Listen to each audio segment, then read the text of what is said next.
Hi అండి, welcome back to our channel Revathi official. Video కొంచెం late అవుతున్నందుకు తప్పకుండా అనుకోకండి. వీళ్ళకి హెల్త్ బాగాలేక వీడియో అయితే లేట్ పోస్ట్ చేస్తున్నాను. సో ఫెస్టివల్ కదా బొమ్మలు, సో అందుకోసమని ఇల్లంతా క్లీన్ చేసుకొని బట్టలు అయితే వాష్ చేశాక వర్షం అయితే స్టార్ట్ అయిందండి. సో అందుకోసం బట్టలన్నీ ఇంట్లోనే ఆరబెట్టాను. తర్వాత ఇలా ప్రిపరేషన్ అయితే స్టార్ట్ అయింది. సో ఏమేమి చేసామో మీరు చూసేసాను. స్ట్రైట్గా తీయొద్దు ఎప్పుడు.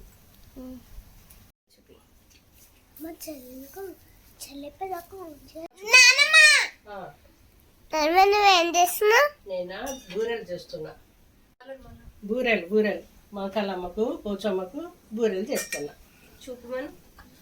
చూపియాలనా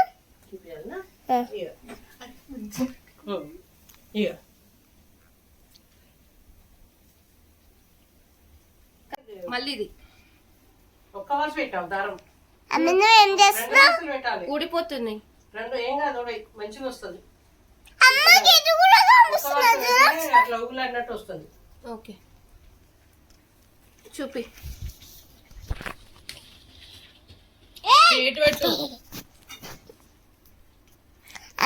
ఏం చేస్తున్నావు? అమ్మవారికి తొట్టెలా కూర్చుతున్నావు.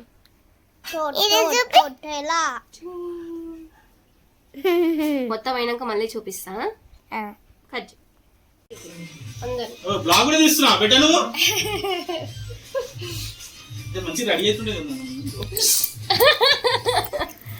ఎట్లా పడుతుంటే తిప్పొద్దు శిలమ్మా.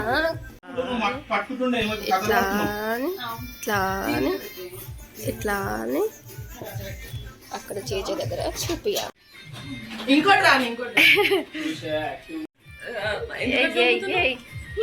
కోళ్ళని చూపియండి.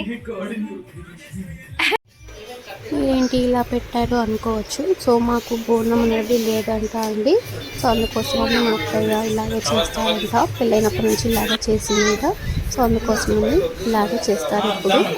సో అలాగే ఇప్పుడు నేను పెళ్ళయ్యాక నుంచి చూస్తున్నాను. ఇలాగే 2 కోడిలను తీసుకొచ్చి ఇలా చేయడం పూజ 65 మంది నేను చూద్దాం.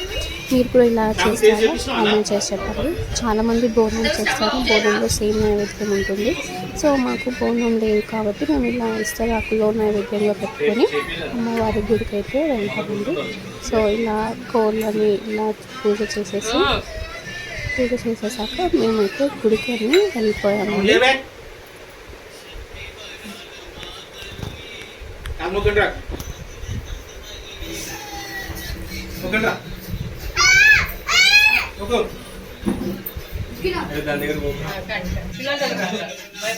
మీకు ఇలాగే నైవేద్యం పెట్టుకుంటే కామెంట్ చేసి చెప్పండి.